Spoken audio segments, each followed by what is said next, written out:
Bharatiya Janata party की पूर्व प्रवक्ता नुपुर शर्मा के एक बयान ने पूरे देश का माहौल खराब कर दिया। इतना ही नहीं, उदयपुर में एक व्यक्ति की जान भी चली गई।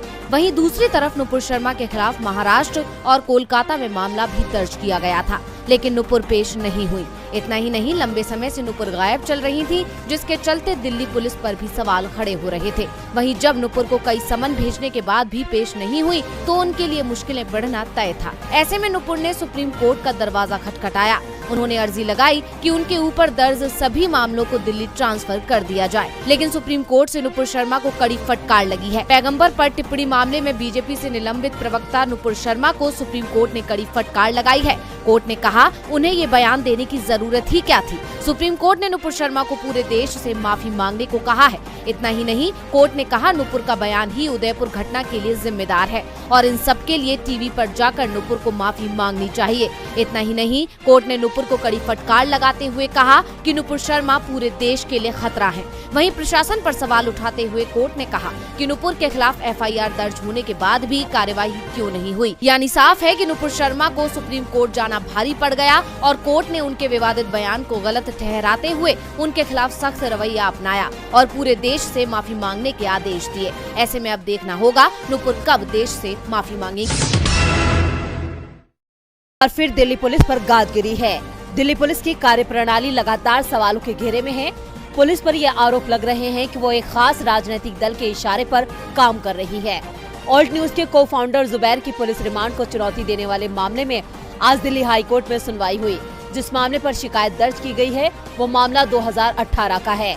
दिल्ली पुलिस ने इस मामले में अभी तक जो कार्रवाई की है उस पर जुबैर के वकील ने उस पर सवाल खड़े किए हैं। कोर्ट में आज दिल्ली पुलिस के उस एक्शन पर भी जवाब मांगा गया जिसमें जुबैर को बेंगलुरु ले जाने का मामला भी शामिल है। जुबैर के वकील ने सवाल उठाया। उन्होंने कहा कि पब्लिक का पैसा बेकार करने का क्या मतलब है, जबकि ये इतना महत्वपूर्ण मामला नहीं है। जुबैर के वकील ने कोर्ट से कहा कि हम पुलिस रिमांड का विरोध करते हैं। आपको बता दें कि दिल्ली पुलिस ने 28 जून को मोहम्मद जुबैर को अरेस्ट किया था। इसके बाद कोर्ट ने 4 दिन की पुलिस रिमांड पर जेल भेज दिया था, जो कल खत्म हो रही है। आज जुबैर के वकील ग्रोवर ने सुप्रीम कोर्ट में दिए गए अरनेश कुमार के फैसले का हवाला देते हुए कहा कि इस केस में अरनेश कुमार के फैसले का पालन नहीं किया गया है और अगर कोर्ट इस मामले में दखल नहीं देगा तो लोगों के अधिकारों के साथ खिलवाड़ होगा। दिल्ली पुलिस ने मोहम्मद जुबैर के खिलाफ आईपीसी की धारा 153A और 295A के तहत मामला दर्ज किया था।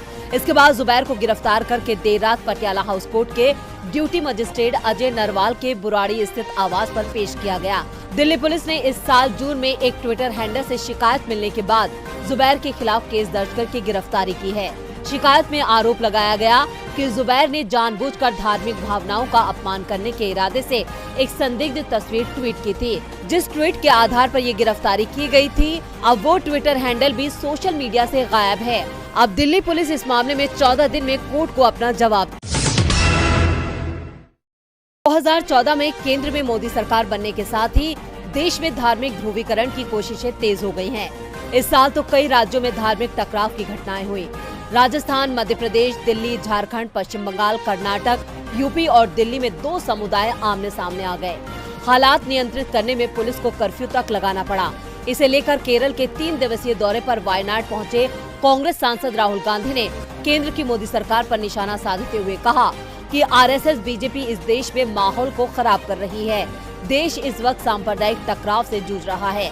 सिर्फ कांग्रेस पार्टी देश के लोगों को जोड़ने का काम करती है, जबकि आरएसएस और बीजेपी देश के लोगों को आपस में लड़ाना चाहती है। राहुल ने कहा कि जिस तरह का माहौल देश में बनाया जा रहा है वो देशवासियों की मुश्किलें बढ़ा रहा है।